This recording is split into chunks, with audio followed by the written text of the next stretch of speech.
आइए सुनते हैं कहानी एक और प्रतिज्ञा।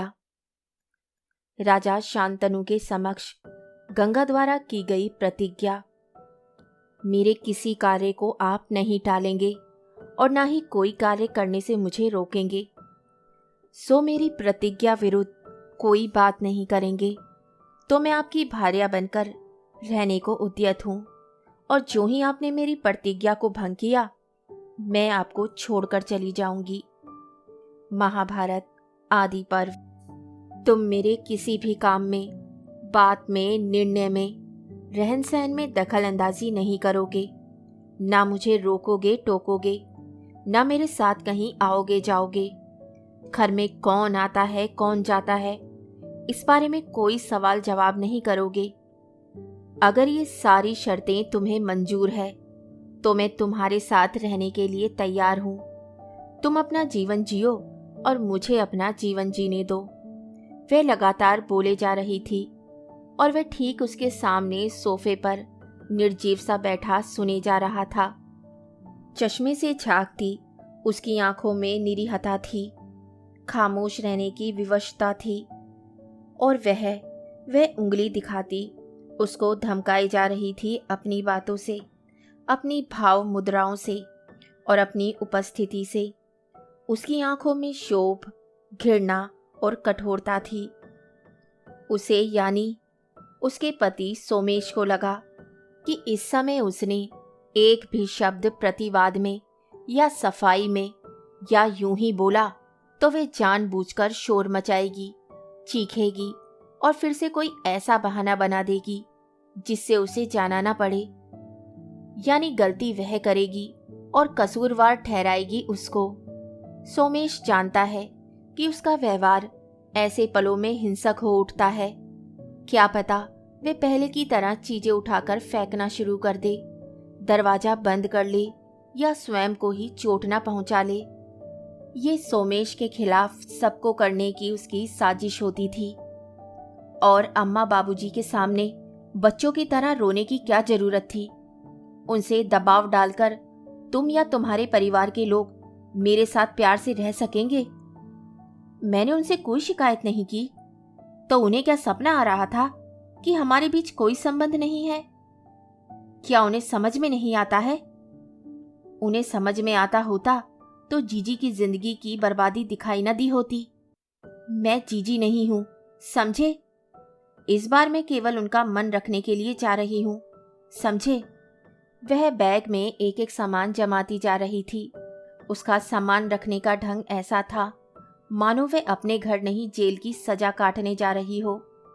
रात के 12 बज चुके थे। चारों तरफ सन्नाटा छाया था। परिवार के सभी सदस्य सो चुके थे। इक्की दुक्की गाड़ियां या साइकिलें आती जाती दिखाई दे रही थी। बच्ची निकिता सो चुकी थी। उसे नहीं मालूम था कि पापा के आने पर उसे कैसा व्यवहार करना चाहिए। उनकी गोद में चढ़ना चाहिए या नहीं, उनके गले में बाहें डालना चाहिए या नहीं, उनके गाल चूमने चाहिए या नहीं। कभी कभार आने वाले पापा को उसने हमेशा उदास, खामोश, होठ चबाते, आंखें मलते हुए ही देखा था। माँ और पापा उसके लिए दो खंभों की तरह थे जो अपनी अपनी जगह जमकर खड़े हुए थे। मेरी किस्मत ही खराब थी कि ऐसा बेवकूफ घुन्ना पति मिला जिसके कोई सपने नहीं है, जिसमें कोई रंगीनियत नहीं है, कीचुए की तरह एक ही जगह चिपका हुआ है। अम्मा बाबूजी को इसी से मेरी शादी करनी थी। मैंने कितनी बार मना किया था कि पढ़ाई पूरी होने के बाद शादी करना, पर उन्हें तो अपना बोझ उतारना था, सो इसी को पकड़कर कर दी मेरी शादी। प्राइवेट कंपनी में अदना सा सब इंजीनियर, जिसके पास न खुद का मकान है, न पैसा, न कोई स्टेटस। वह मन ही मन बड़बड़ाती जा रही थी। टप टप टपकते आंसुओं को आस्तीनों से पोंछती वह सचमुच अपने जीवन की इस बर्बादी का मातम मना रही थी। उसने बिना सोमेश की तरफ देखे कमरे का दरवाजा लगाया, कपड़े बदले और सीधी पलंग पर लेट गई। उसकी गोरी सुडोल बाहें माथे पर टिकी थी और निगाहें छत पर। छत और निगाहें अपने अपने सूनेपन के परस्पर एक दूसरे की प्राय लग रही थी। जाने के पहले अलस सुबह उसने साइकिल उठाई और नरेंद्र सर के घर जा पहुंची। नरेंद्र सर जो बाबूजी के मित्र थे, जिनका घर में आना जाना था और जिनसे वह पढ़ा करती थी। पढ़ाई के दौरान मन की बातें कर लिया करती थी। नरेंद्र सर उसे साहित्य, शिक्षा, जीवन, संसार और दुनिया जहान की बातें सुनाया करते थे। जीवन की बारीकियां बताया करते थे। उन बारीकियों को समझते देखते कब वे उनके करीब आ गई थी, उसे एहसास ही ना हुआ था। नरेंद्र सर उसके जीवन का आईना थे। उसके सपनों को उड़ान देने वाले स्वप्न पुरुष थे।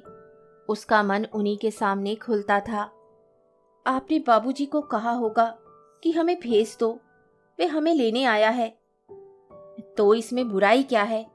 तुम्हें उसके साथ जाना चाहिए, रहना चाहिए। आखिर वो तुम्हारा ब्याहता पति है। मैं उसका चेहरा नहीं देख सकती।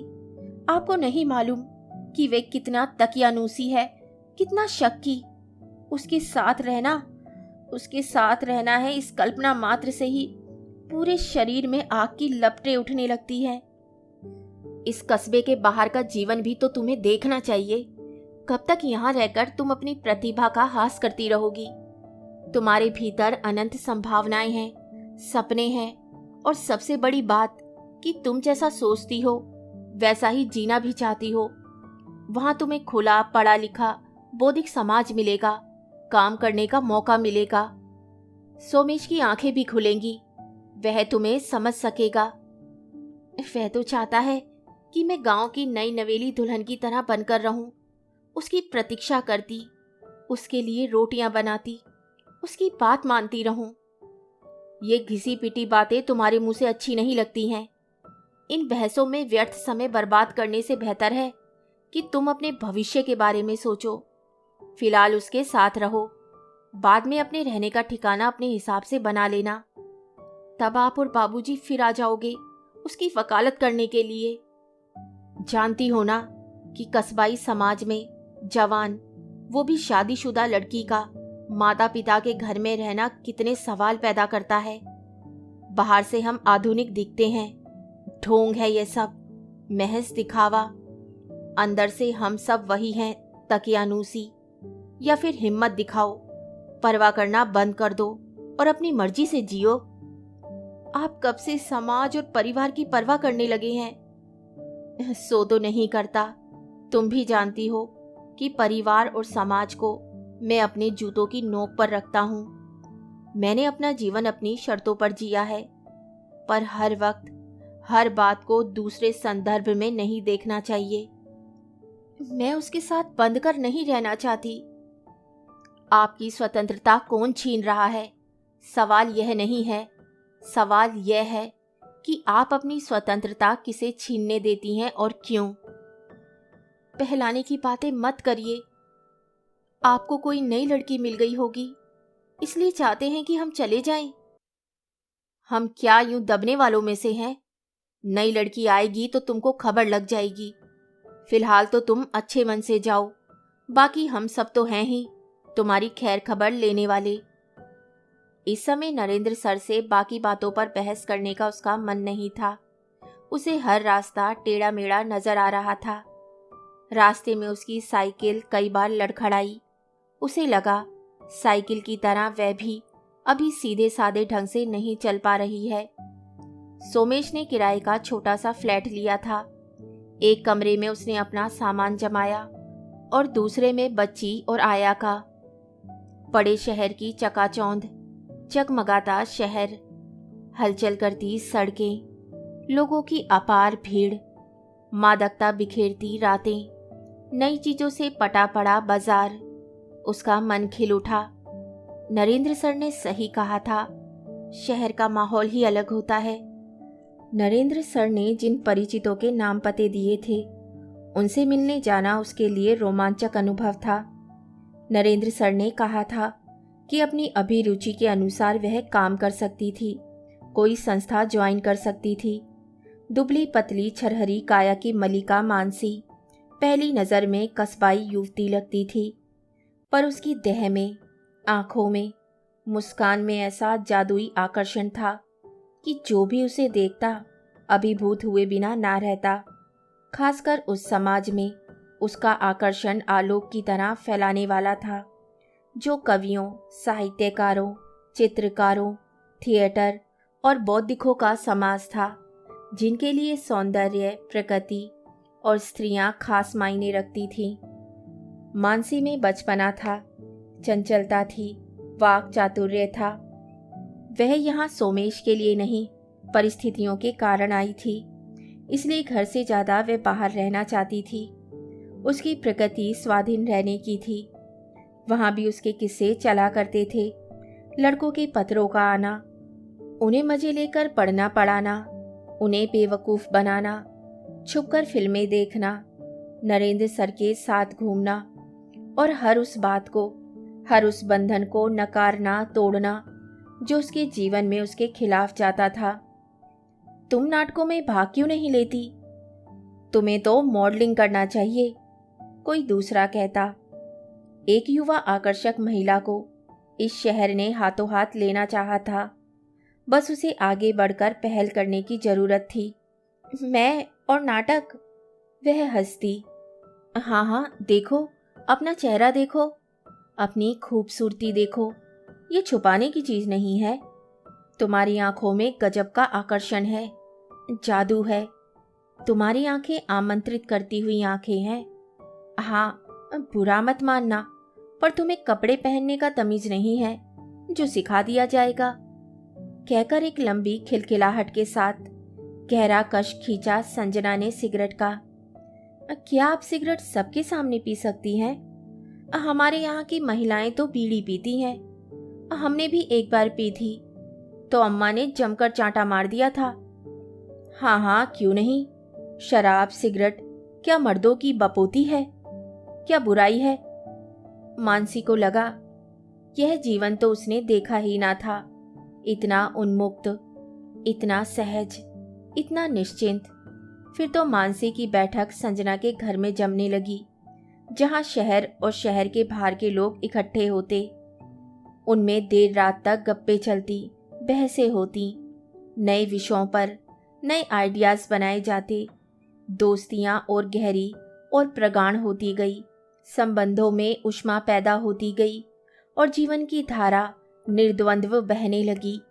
मानसी के लिए ये नया जीवन, नया काम, नए दोस्त और उनका अपनापन भीतर से ताकत देने वाला साबित हुआ। कभी कभी वह उन सबको अपने घर बुलाती, पर घर पर उसे हीनता बोध घेर लेता। छोटा सा घर, छोटी सी बैठक।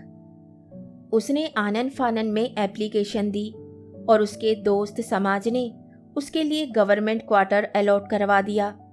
सोमेश के लिए नया क्वार्टर इस महीने में फायदेमंद था कि उसका किराया बचने वाला था। उसकी छोटी सी आमदनी में इतनी बचत काफ़ी मायने रखती थी। मानसी अपनी मर्जी की मालिक थी। वर्षों की दबी छुपी इच्छा ने पंख पसार लिए। क्वार्टर में नए सोफे, नया पलंग, कलात्मक अलमारियां, नए पर्दे, नए क्रॉकरी आ गई। सब कुछ शानदार, सुंदर, उसकी तरह आकर्षक। अब बड़े बड़े लोगों को बुलाने में उसे शर्म महसूस नहीं होती।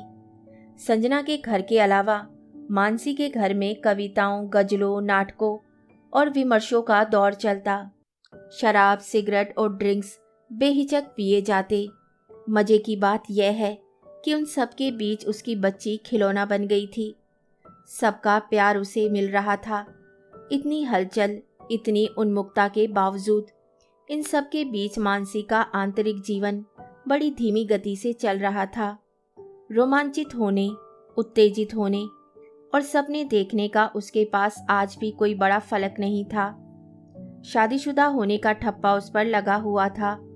हालांकि उस शादी को ना वे मानती थी और ना ही महत्व देती थी, सो वे बिंदास जीवन की राहों पर महिला मित्रों के साथ साथ पुरुष मित्रों के साथ दौड़ रही थी।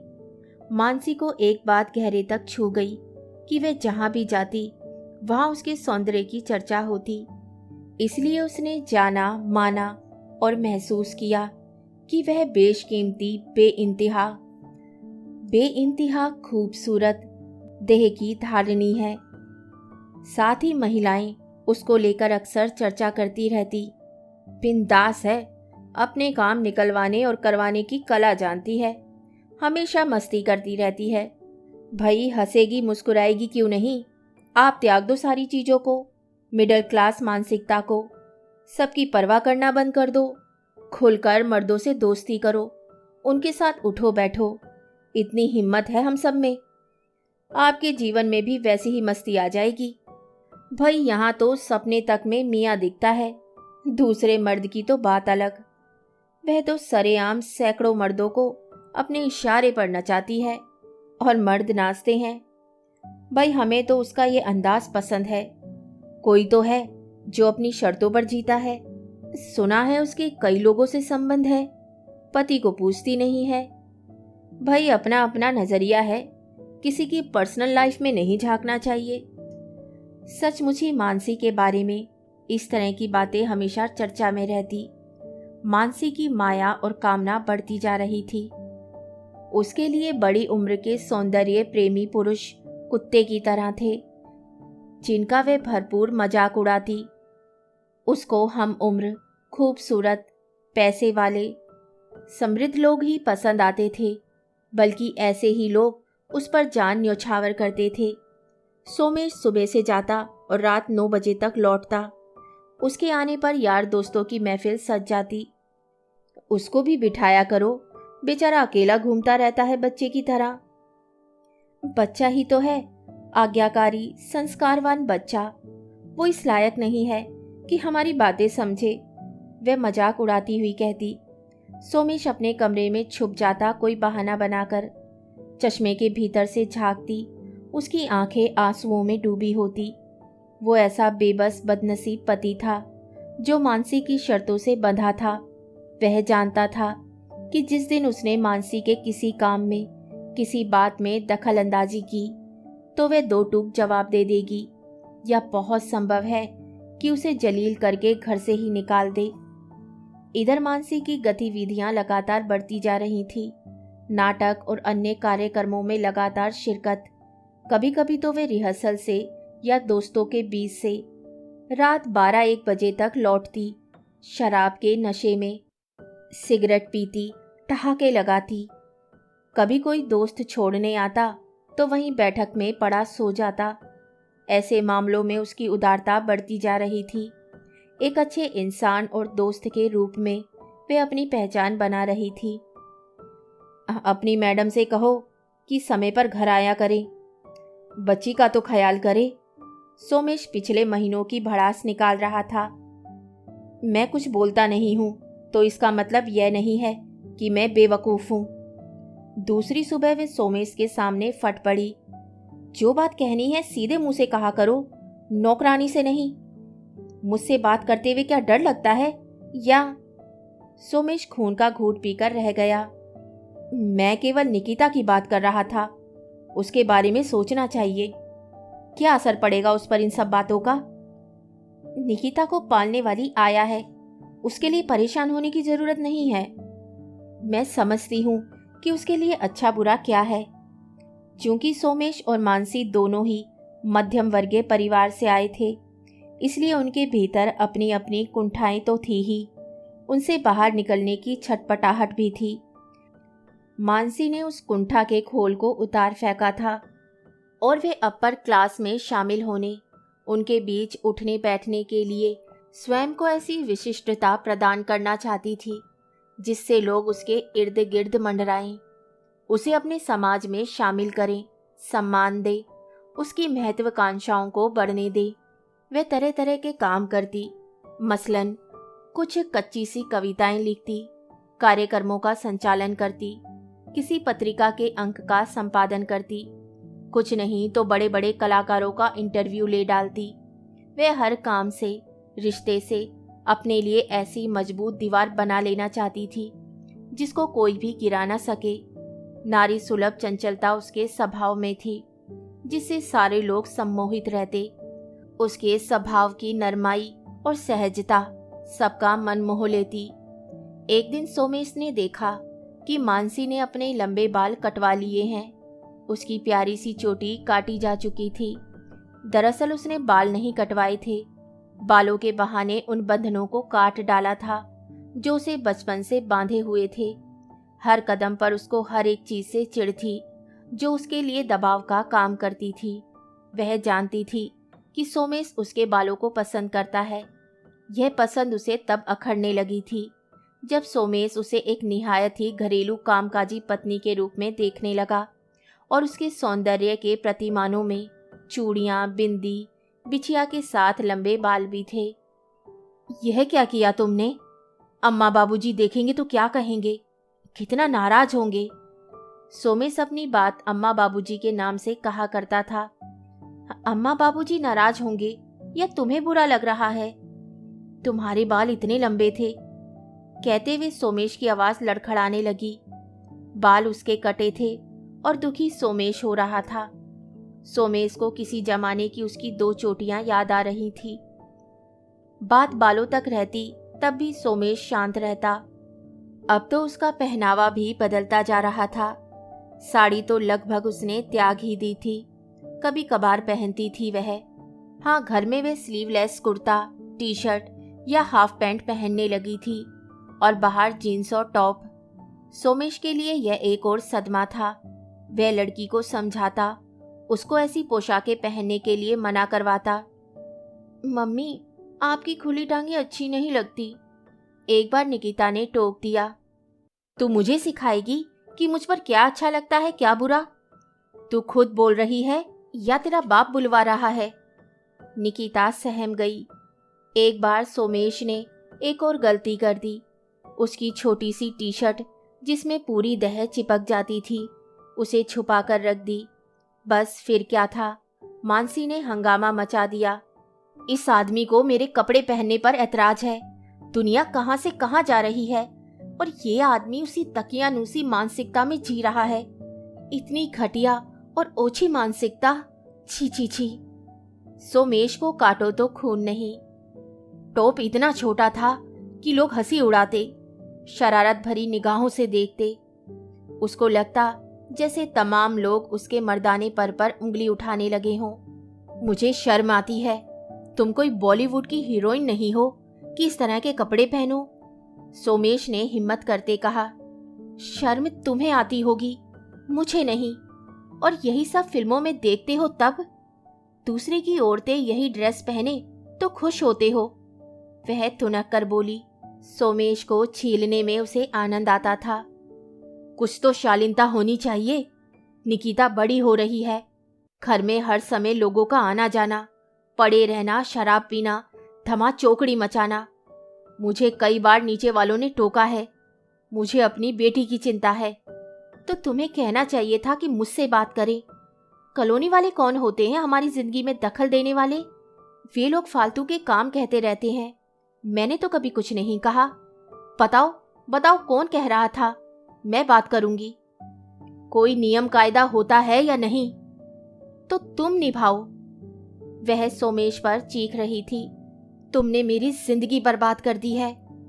याद करो शादी के वे साल जब तुम मेरे पीछे पड़े रहते थे, हर बात में टोका टाकी करते, गालियां देते थे, मुझे पढ़ने नहीं दिया। अपने भाई की तरह तुम्हें एक बेवकूफ 5वीं पास गोरी चिट्टी लड़की चाहिए थी। मेरी सोच का दायरा क्या है? मेरा पहनावा, मेरे बाल, मेरी जिंदगी, इससे आगे तुम्हें सोचना ही नहीं है। तुम केचुए हो। तुम्हें खाने पीने और सेक्स से मतलब है जो तुम्हें मुझसे नहीं मिलता। मैं ऐसे आदमी से प्यार नहीं कर सकती, नहीं रह सकती जिसकी कोई सोच ही ना हो।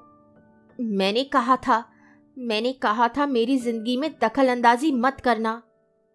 मानसी चीखती चिल्लाती घर से निकल जाती और जब लौट कर आती तो सोमेश घर से जा चुका होता या अपना कमरा बंद करके सोने का बहाना बना लेता। उसकी छाती धू धू करके चलती रहती।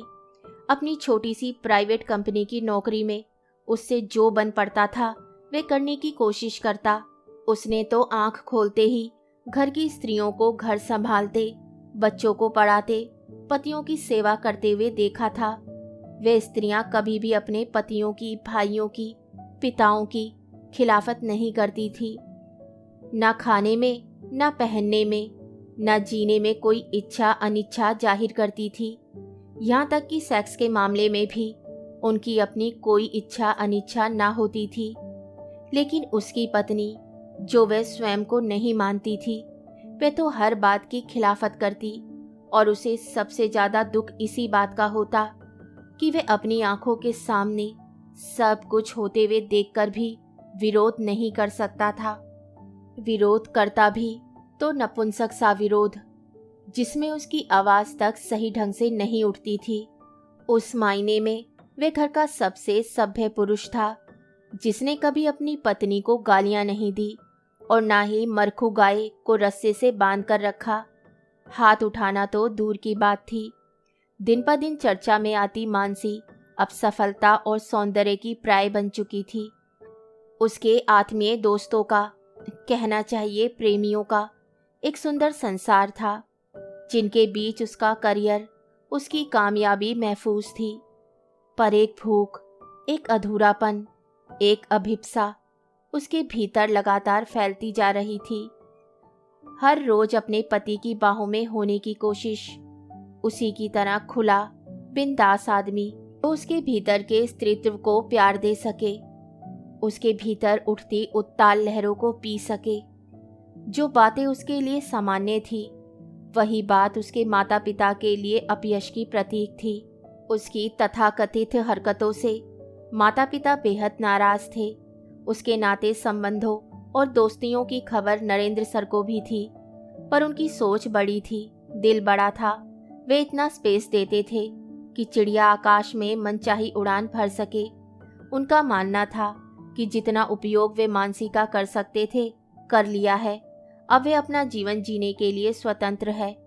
मानसी को अब इन सब की परवाह भी नहीं थी।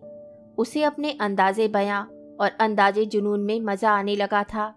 अपनी भाभियों, चाचियों और माँ की तरह वे एक रस एक ही स्थान पर बंधे सुबह शाम खाना बनाते, खिलाते, टीवी देखते, डांट खाते, पतियों के सामने हर बात के लिए गिड़गिड़ाते, लपलपाते जीवन नहीं जीना चाहती थी। उसका बाहर जाना, शो करना और घूमना सोमेश को भीतर ही भीतर खाक किए दे रहा था। वह देख रही थी, समझ रही थी और मौके का इंतजार कर रही थी कि सोमेश को कब छेड़ा जाए। तुम्हें कुछ पूछना नहीं है? वह खामोश। नहीं पूछना कि मैं कहाँ आती जाती हूँ? वह खामोश। तुम्हें अपने जीवन में कभी भी कोई भी चीज पाने की आशंका नहीं होती है? वह खामोश। दरअसल मानसी जानना चाहती थी कि उसे उसके नए प्रेम संबंध की जानकारी है या नहीं। जिस आदमी के साथ इन दिनों मानसी का प्रेम चल रहा था, वे काफी अच्छी पोस्ट पर था। भरपूर पैसा था उसके पास, उसका रुतबा था। उसने अपनी पत्नी को तलाक दे दिया था और वह दोस्ती करने और संबंध बनाने की कला में माहिर था। उन दोनों का यह संबंध कुछ कुछ स्थायित्व की शक्ल अख्तियार कर रहा था। पापा, आप शादी क्यों नहीं कर लेते मानसी आंटी से? एक दिन उसके बेटे ने मजाक में पूछ लिया। तुम्हें और तुम्हारी माँ को बुरा तो नहीं लगेगा? नहीं, वह अपनी दुनिया में खुश है। अच्छा, सोचते हैं। तुमको मानसी कैसी लगती है? बहुत अच्छी। उन दोनों के लिए यही मौका था जब वे कोई निर्णय ले सकते थे।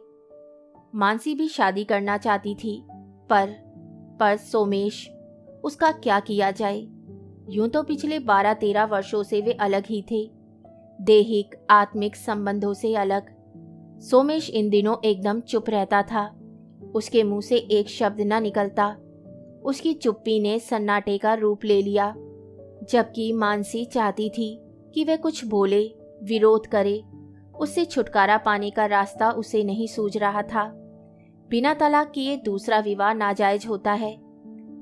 एक दिन उसने सारे दोस्तों की पार्टी रखी, जिसमें देर रात तक हंगामा चलता रहा। खाना पीना, नाच गाना, चुटकुले, ठहाके। सोमेश उस रात बाहर से ही लौटकर चला गया। उसके भीतर का मर्द पूरी तरह पराजित हो चुका था। अतीत की छाया उसके भीतर पसरी थी। मानसी की जिंदगी उसको घुन की तरह खाई जा रही थी। दूसरे दिन एक दोस्त शराब पीकर रात भर बड़बड़ाता रहा। उस रात भी सोमेश नाइट ड्यूटी पर चला गया।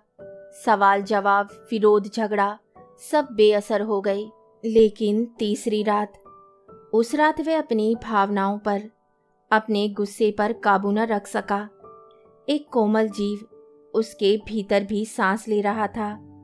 थका हारा वह आया था।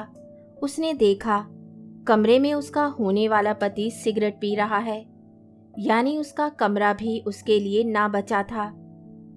यह सब क्या है? क्या है? क्या मेहमानों को एक रात घर में नहीं रुकवा सकते हैं? घर में या बेडरूम में? तुम कहना क्या चाहते हो? जो देख रहा हूं यह सब मेरे घर में नहीं चलेगा। सुनो मिस्टर, पहले तो यह जान लो कि यह घर तुम्हारा नहीं मेरा है। मैं अपने घर में अपने दोस्तों को रुकवाऊंगी। तुम्हें पसंद नहीं है तो इसकी मुझे परवाह नहीं। मैं अपना पैसा खर्च करती हूँ। पैसे की बात कहाँ से आ गई?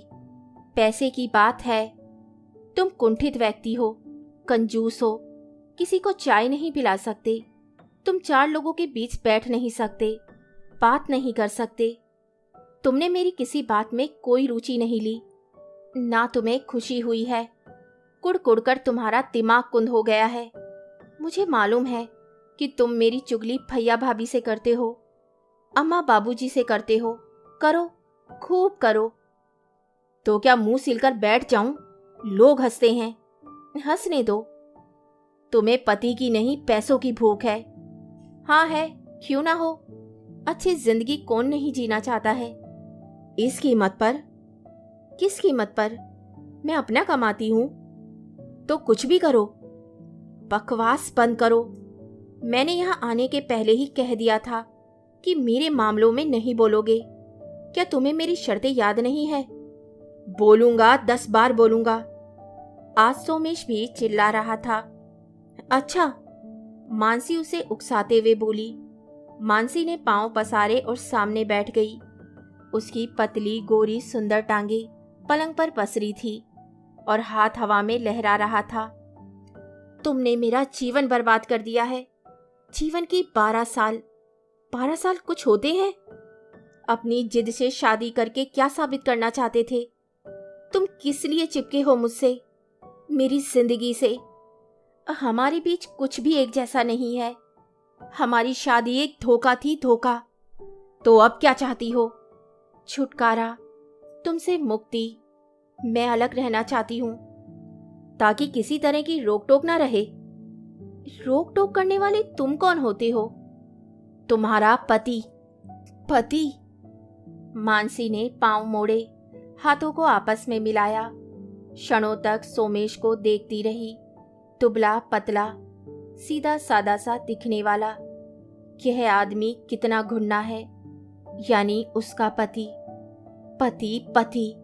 मानसी उठी, अलमारी खोली, अलमारी में से कपड़े निकाले, उनको लपेटा और एयर बैग में ठूसकर उसको बाहर फेंकते हुए चिल्लाई, दरवाजा खुला है, निकल जाओ।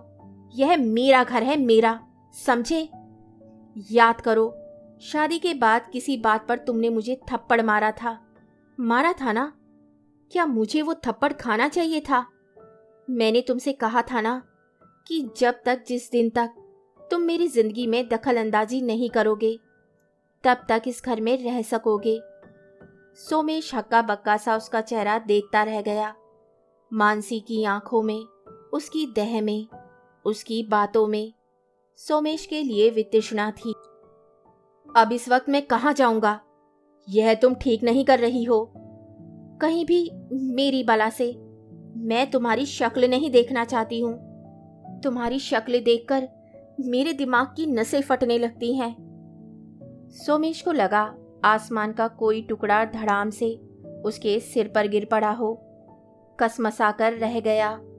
उसका मन, उसकी आत्मा, उसका हृदय इस अपमान पर फट पड़ रहा था। संभलने और सोचने का समय भी उसके पास नहीं था।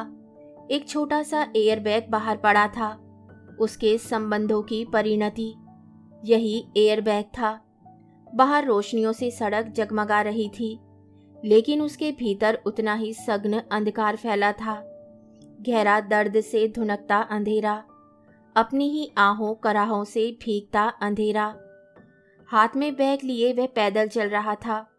उसे अब भी समझ में नहीं आ रहा था कि आखिर उसने कौन सी प्रतिज्ञा भंग की थी जिसकी सजा उसे मानसी ने इस तरह दी है। मानसी तो शुरू से ही ऐसी ही थी। वह बचपन से मानसी के पीछे भागता आ रहा था और मानसी उसको हर बार पीछे छोड़कर भाग जाती थी। उसको लगता था कि शादी के बाद मानसी को वह बांध लेगा, कंट्रोल कर लेगा, पर इस बार मानसी फिर उससे आगे निकल गई। उसे अब भी विश्वास नहीं हो पा रहा था कि मानसी उसकी सोच से ज़्यादा ताकतवर हो गई है। उसे लगता रहा कि रोज़मर्रा की लड़ाइयाँ एक दिन थम जाएंगी, उसका भी वैवाहिक जीवन नॉर्मल हो जाएगा। पर वह रात भर वह सोफे पर पसरी रही थी। उसका सिर भारी हो रहा था। रोई तो वह भी थी। सुबह होते ही उसने गाड़ी उठाई और चल दी अपनी सहेली के यहाँ। वह अपना मन हल्का करना चाहती थी। क्या हुआ इतनी सुबह? तबीयत तो ठीक है ना? आज मैंने फैसला ले लिया है। किस बात का? सोमेश से तलाक लेने का। तलाक? तलाक क्यों? उस मूक प्राणी ने क्या बिगाड़ा तुम्हारा? बेचारा कुछ भी तो नहीं कहता। उसका चेहरा देखते ही मेरा सिर घूमने लगता है। हर बात की चुगली करता है। रात में झगड़ा इतना बढ़ गया कि मैंने कह दिया मेरे घर से निकलो, और वह निकल गया। नहीं निकलता तो धक्का मारकर निकाल देती। मैं अपनी पसंद से जीवन जीना चाहती हूँ। मुझे भी अपनी पसंद का पति चाहिए। मिल गया क्या? हाँ, पहले इससे तलाक लूंगी, फिर शादी करूंगी। यह अंतिम फैसला है, सोच लो। एकदम अंतिम। सोच लिया। पहले चाय पियो, फिर आराम से बात करना। सिर की नसें चटक रही हैं। अभी तो निकिता को बताना होगा। क्या पता वे उसके साथ रहने की जिद ना करने लगे, जबकि पलाश का बेटा पलाश से जिद कर रहा था कि पापा शादी कर लो। साला अपना पेट तो ठीक से भर नहीं पाता, निकिता को क्या खिलाएगा, कैसे पढ़ाएगा? 10 साल से उसी एक कंपनी में अटका पड़ा है। उसकी सोच कितनी घटिया है, वो भी आज के जमाने में। बात बात पर उसका मुंह फूला रहता है, खुन्ना कहीं का। पूरा विरोध उसका इस बात में रहता है कि मैं क्या पहनती हूँ, क्या खाती हूँ, किससे बात करती हूँ, कहाँ जाती हूँ। कोई और सोच है ही नहीं उसके पास। वर्षा जानती थी कि मानसी का गुस्सा शांत होने में वक्त लगेगा। वह वर्षों की लड़ाई को एक दिन में कैसे खत्म कर सकती है। घर पहुंची तो देखा सामने अम्मा, बाबूजी और नरेंद्र सर बैठे हैं। यानी सोमेश सीधा इन्हीं लोगों के पास गया था। शादी ब्याह क्या गुड़ियों का खेल है? फैसला लेने के पहले किसी से सलाह लेनी थी। बाबूजी चिल्ला रहे थे। सलाह किस बात की? आप लोगों को मुझसे सलाह नहीं लेनी थी? आपने कभी पूछा कि मैं उसके साथ खुश हूं या नहीं? खुशी की परिभाषा क्या होती है? तुम्हें कभी खुशी नहीं मिल सकती। इस तरह तो पतियों को देखा नहीं है कि वे कैसे रखते हैं पत्नियों को। तो क्या मैं उसके अंडर में रहूं, उसकी घटिया बातें मानूं? तुम्हारी वेशभूषा, तुम्हारी दोस्तियां, तुम्हारे नाजायज संबंध, क्या कभी कुछ कहा है उसने? इतना सीधा लड़का, तभी तो तू सिर पर चढ़ गई। फिर उन्होंने अपना अंतिम अस्त्र फेंकते हुए कहा, इससे तो अच्छा होता कि तू होते ही मर जाती। पैसे और प्रसिद्धि की भूख ने तुझे इतना गिरा दिया है कि हमारे साथ तेरा कोई संबंध नहीं रहा। कर तू दूसरी, तीसरी, चौथी शादी। इस खानदान में तलाक होना भी लिखा था। हे राम, किसने तुम्हारी मति भ्रष्ट कर दी? अम्मा रोते रोते अनवरत बोले जा रही थी। उनकी आंखों के सामने अंधेरा छाने लगा था। रोते रोते गला रुंध गया था। इस लड़की ने उन्हें और उनके खानदान को कहीं का नहीं छोड़ा था। उनकी हर बात का यही निष्कर्ष था। वह उन तीनों की बातें चुपचाप सुनती रही। उसे अब कोई सफाई नहीं देनी थी, न अपने लिए खानदान का ठप्पा चाहिए था उसे। पर उसकी चुप को वे बेशर्मी समझ रहे थे। वे तीनों जिस तरह से आए थे उसी तरह से चले भी गए। उसने ना उन्हें रोका ना मनाया। वह नहीं समझा सकती थी कि देह की दुनिया के आगे एक और दुनिया होती है जो जीने का सबब बनती है और जिसकी सत्ता किसी को गुलाम नहीं बना सकती। कहानी सुनने के लिए धन्यवाद। तो इसी के साथ मैं आपसे विदा लेती हूँ और कल फिर मिलती हूँ एक नई कहानी के साथ।